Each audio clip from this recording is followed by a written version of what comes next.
أعوذ بالله من الشيطان الرجيم بسم الله الرحمن الرحيم.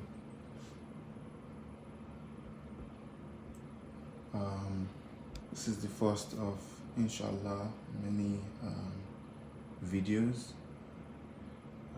My aim is to look into classical Arabic dictionaries and expound on meanings of words in the Quran. I will be putting links to the dictionaries, the classical Arabic dictionaries that I'll be using in the description section of this video. In my mind, I think of this as a kind of dhikr, right? Because we're looking into the Quran, we're having a conversation about the Quran, which is one of the definitions of dhikr. So, without further ado, let's go into it.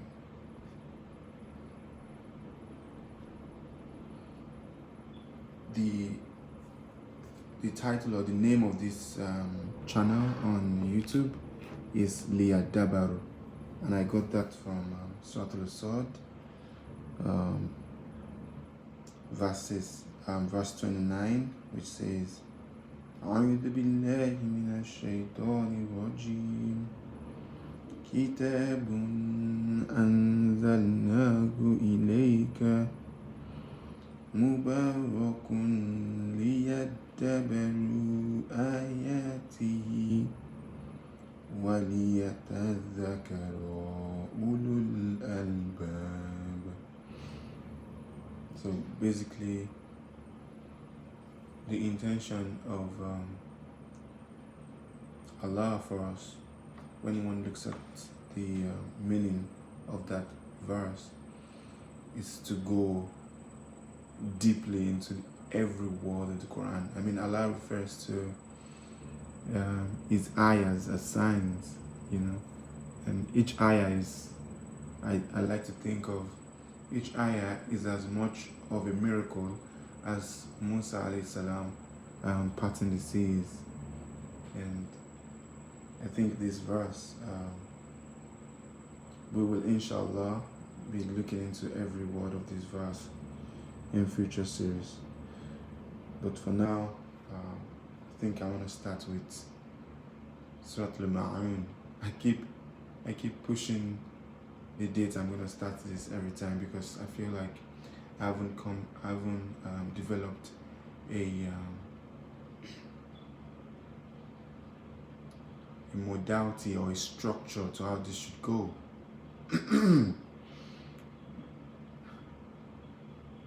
Maybe it's the shaitan in me that's making me push it, but today I figured, without even creating a structure of how this should go and what the modalities should be, but I'll just dive into it, and inshallah we all benefit from this episode.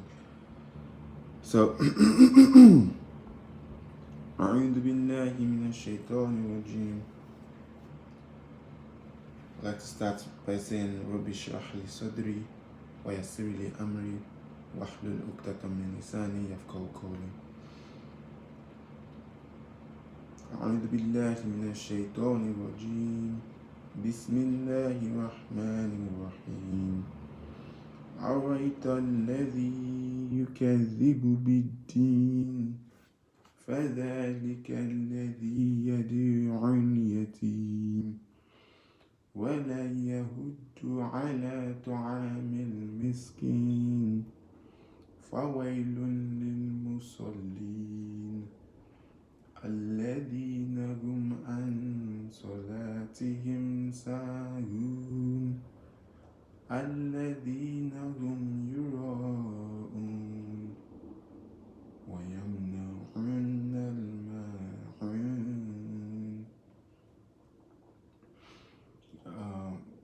The word that I want to go into today is musalin.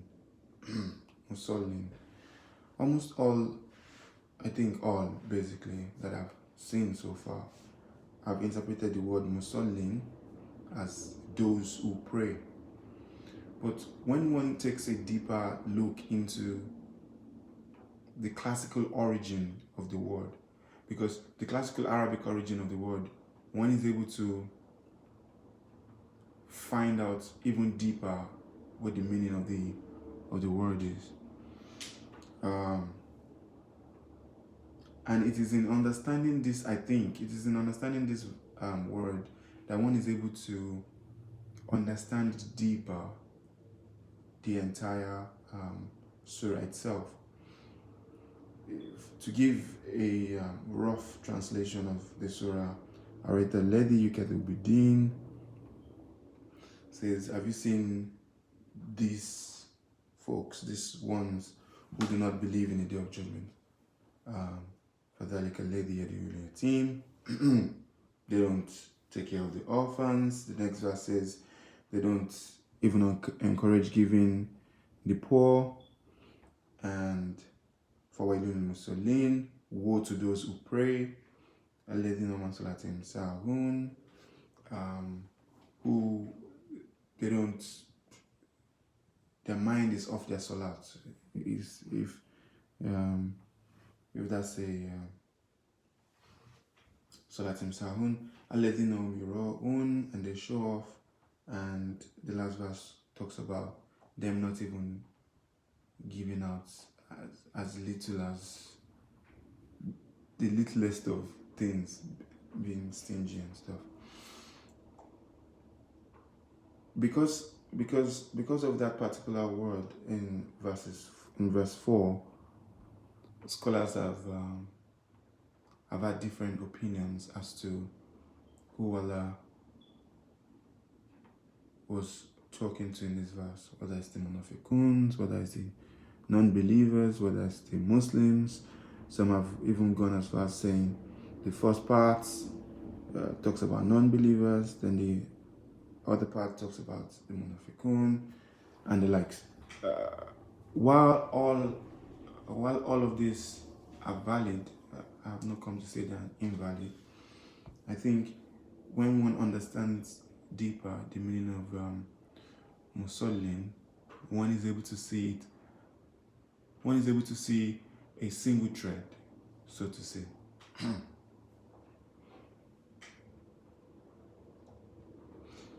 So, so I have 3 classical Arabic. I've been able to find 3 classical Arabic dictionaries, and I'll be referring to them as 1, 2, 3 because for ease, basically. But I'll give you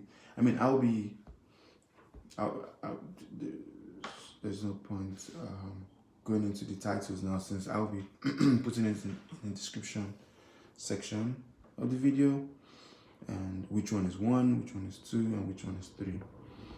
So for musallin, I think one of the, in dictionary number 1, the first thing it says in the so I think it's good to start with this anyway. Musallin, mim was added to solin, so solin is actually the word, and mim was added to it. And mim is just to, in dictionary number 3, one of the uses of mim, it says it's like the mim in Muhammad, right? Like when you say Muhammad, you're saying one who praises someone who is praised, like one who does this thing, like musallin, one who if we go by prayer, one who prays and stuff. So that's, but the word is solin. So the classical Arabic origin of the word solin says its root is, this is dictionary number 1. It says its root is sod, lam, and waw, not sod, lam, and ya. So to earth in the small of the back, have the center of the back bent in. This is the origin. This is the classical origin of the word musalin. That's sod, lam, and wow. And the actual classical Arabic origin is have the center of the back bent in. So one can see how it then came to be used as prayer. Like so musallin is one who bends in prayer, which, as we all know, Muslims bend in salat. So that is how it came to be. But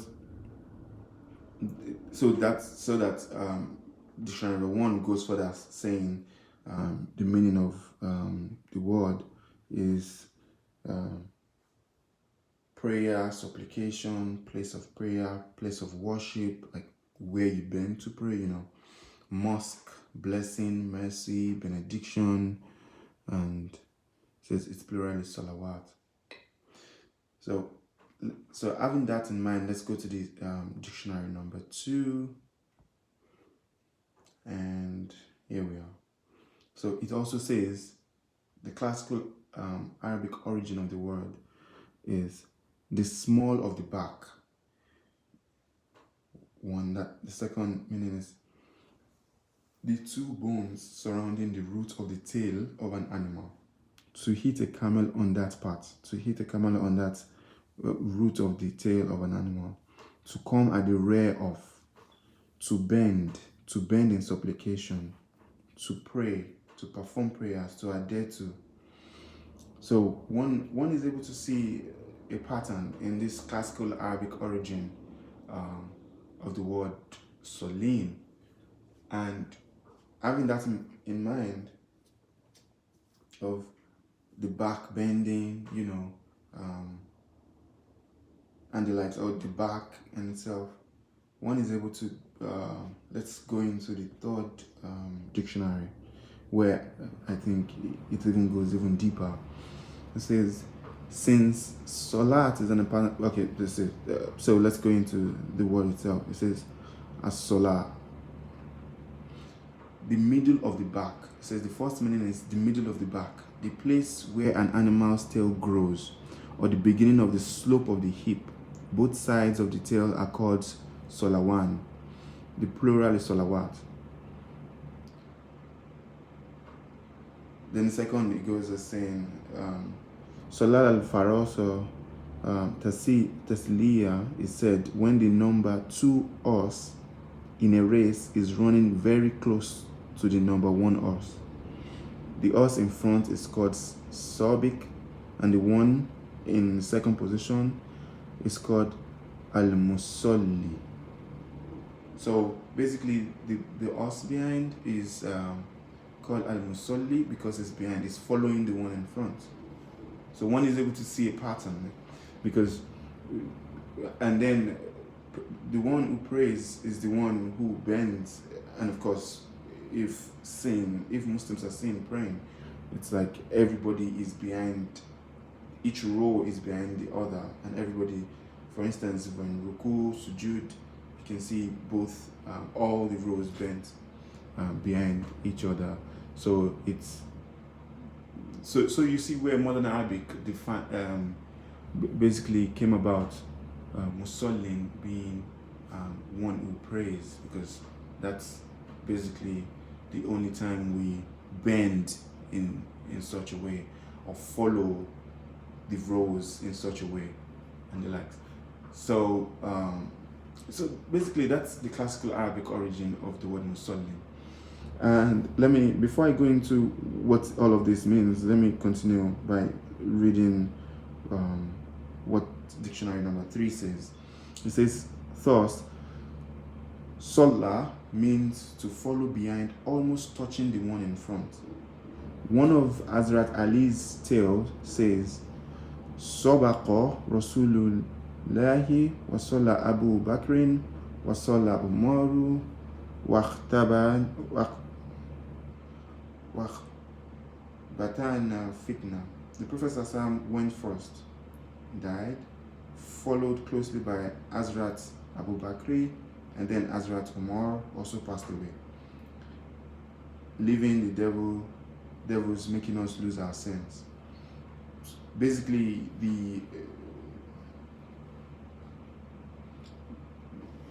as you can see in the Arabic words that was interpreted to mean followed closely. It's the word with the origin of musalin that we're talking about. So it's to follow someone behind, to follow earnestly. I would argue, because now you're not just following in like standing and aloof. You're following so much that your back is bent towards the person or thing you're following. So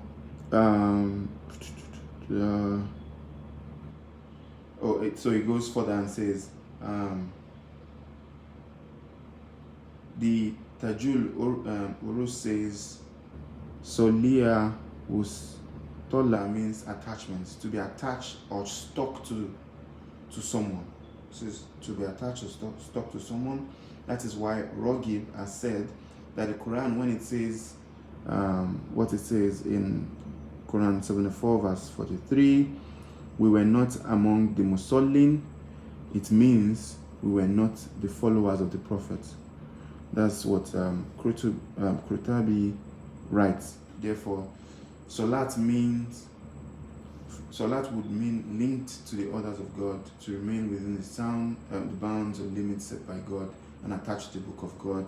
As such, Tasliya would mean to follow the one in front, almost in tandem, but never to go past the one in front, but to follow it.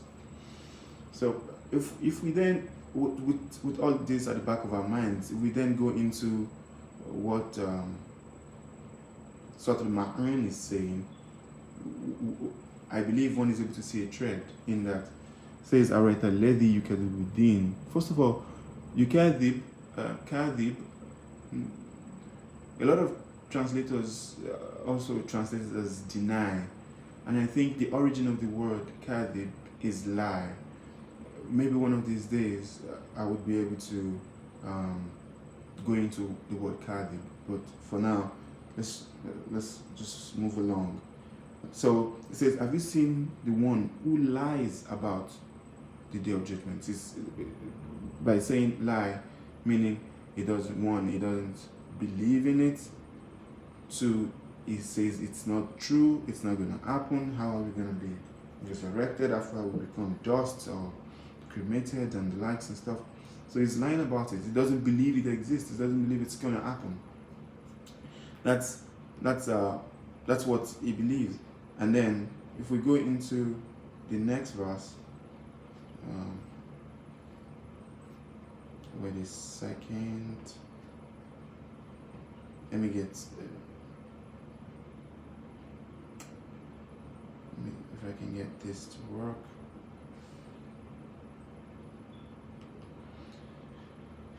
Then he goes further saying, فَذَلِكَ الَّذِي يَدْعُ الْيَتِيمَ. He basically turns away the yatim. Yatim, I would say a lot of translators have said is orphan, but if we go into the classical Arabic meaning of yatim itself, it's not just yatim is a kind of orphan is a kind of yatim, if that's so. Basically, the meaning of yatim is one that doesn't have someone to depend on, someone to rest on, someone to help them through whatever they are going through in their lives. And so basically they are not helping the yatim. And the next verse goes as saying, they turn back the miskin. Let me see this. 748. Sorry, I want to bring up a translation so I can use the exact words. Some of these translators have used in defining this surahs, the words in these surahs.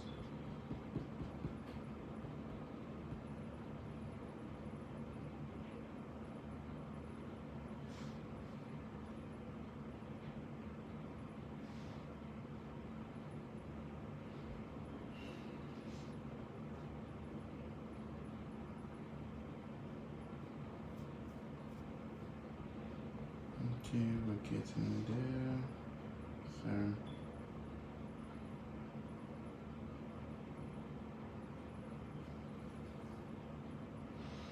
So, yeah, so here we are.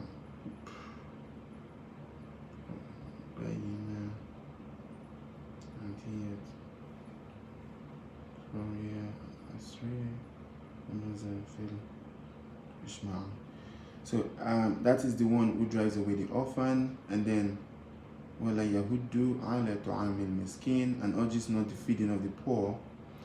And then the next verse. So the second verse talks about, in defining those that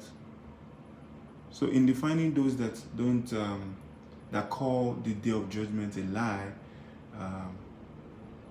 and don't believe in its existence, Allah says one of their qualities, the first of their qualities, is because they don't believe there's going to be judgment day, they're going to be raised and asked of their deeds. It makes sense that one of their qualities would be that they don't that they drive away the orphan, because they don't believe that if they help this guy, then they will somehow get reward for it on some futuristic day or something. Like, because they don't believe in it, it makes sense that they wouldn't they will send the orphans away. And the second definition here is, and they don't urge the feeding of the poor. It also makes sense that basically all good deeds, they don't see an incentive to do any good deeds, because they don't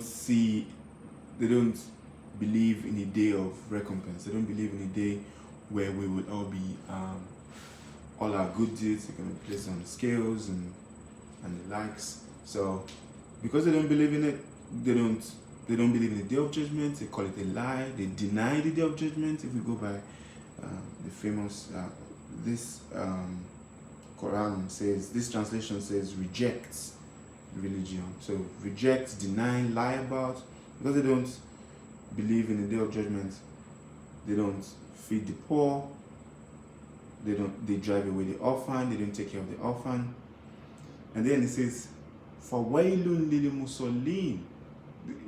It's interesting that Allah used musallin here, and perhaps this is one of the places where the classical Arabic meaning of musallin should have been used instead of the modern Arabic definition of musallin, in that it's saying, so after defining these two qualities of those that do not believe in the day of judgment, then it says, then woe, if we go by the classical Arabic meaning, it then means, so woe unto those who follow them, right? Woe unto those who follow in these footsteps, who don't take care of the orphans and who don't take care of the miskin. I just want that to sink in a little bit. So those that don't believe in the day of judgment, they don't believe that their good deeds are going to be accounted for, and their deeds are going to be accounted for, that will be rewarded on the day of judgment. They don't have any incentive to be good, to do good. And Allah then paused and said, woe unto those who follow them. I mean, I'm not disregarding the translation that says, and woe unto those who pray, because in that realm also, one of the things we know is that even though the Arabians, the polytheists, then they have their form of salat, and then this is one of definitions that have come up as or the series that have come up as the definition of this verse, in that this particular verse is talking about the munafiquns when they pray, that woe unto them. So the first three verses are talking about the non-believers, and then the last verses from woe unto those who pray, it's talking about the munafiquns. But I like to think of it as just one thread, and if perhaps Allah is able to make me finish this, then you would see what I'm trying to bring to the table. So yeah, I was gonna say the idol worshippers also believed that what they were doing was salat. I think they also referred to it as salat. So one of the tafsirs said that woe unto them, woe unto their salat, because, and then start defining. I think the next verse talks about the quality of their salat, in that, but they are not mindful of their salat, because of their mindlessness in salat. That is why woe should be unto them, which totally makes sense. So like I said, I have not come to disregard the definition. So going back to those that follow them, going back to musalin from the classical Arabic dictionary, if we want to do an wholesome translation of this verse, roughly it would be, and have you seen those who reject the religion, who deny the religion, and I guess the person on the other side will be like, what are the qualities of this person who denies religion? And then it goes to say they don't, they reject, what do you call it? Sorry. They drive away the orphans, they don't feed the poor. Woe unto those who follow this kind of people. And part of their qualities also is that they are mindful in their salat, like salat was expressly mentioned in the next verse, in which it says, الَّذِينَ فَوَيْلٌ لِلْمُصَلِّينَ الَّذِينَ هُمْ عَنْ صَلَاتِهِمْ سَاهُونَ الَّذِينَ هُمْ يُرَاءُونَ. And even when they pray, or even in their other actions and stuff, they like to show off, and they withhold the smallest of favors. They don't give the smallest of favors. So one is able to see like a straight line of standard or qualities of, say, a non-believer. If one goes through this definition, the way I say it. So, which also puts, so if this is about non-believers, it also puts pressure on the believers, right? If whale, which is also a very deep word, in that one of the places where Allah used whale on those who distort the Torah. So it's a huge deal. So if whale is on those who distort the Torah, and it's also on those who follow in the footsteps of those that don't take care of the orphans and the miskin, and even when they pray, they're mindless when they pray. It makes sense that they will be mindless during their salat, right? Because if we go by the first two definitions above, they don't see the points to doing good. They don't see the points. They are just standing there just to show off, as the next verse says, right? The next verse then says,